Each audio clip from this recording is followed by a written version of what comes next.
Pouvez-vous imaginer ce qu'il se passerait si le Covid ne touchait pas les hommes, mais des plantes? Aucun masque, pas de distanciation sociale, de pauvres végétaux. Ils peuvent même pas s'enfuir. Absurde, n'est-ce pas? Et pourtant, des épidémies des plantes existent. Tous les jours, des experts examinent des centaines d'articles de journaux, essayant de trouver de nouveaux cas de plantes malades. Tout ça pour pouvoir intervenir au plus vite et empêcher une épidémie. Mais il y a trop de documents et nos petits cerveaux humains n'arrivent pas à suivre le rythme. Donc, dans ma thèse, j'apprends aux ordinateurs à identifier dans les mêmes articles en ligne les plantes en danger et toutes les informations qui pourraient être utiles.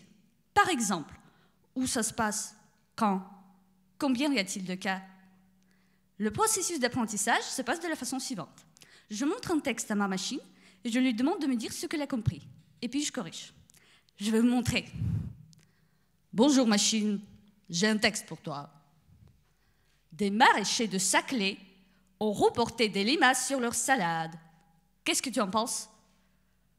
Saclay est une plante, reportée est une ville à Panama, et des maraîchers sont des parasites, c'est ça? Non.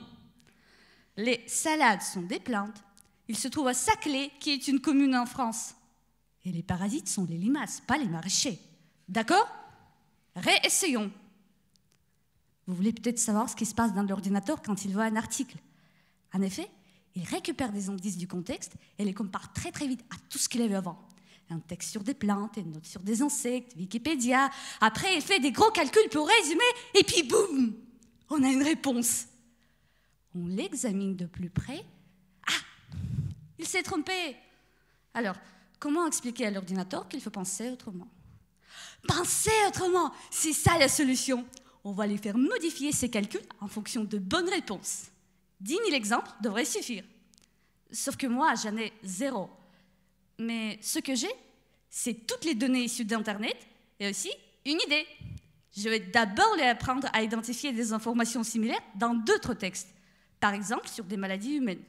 Pour ça, j'ai tout ce qu'il me faut en accès libre. Et après, je vais quand même créer quelques exemples très pertinents sur nos plantes et il va facilement ajuster sa formule de réponse.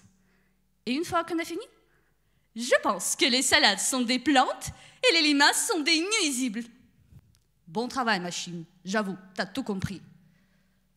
Et c'est ainsi que l'ordinateur nous aide à détecter des plantes en danger. Grâce à ça, on va pouvoir agir à temps et prévenir des risques sanitaires. Luttons contre les épidémies. Ensemble, humains et ordinateurs.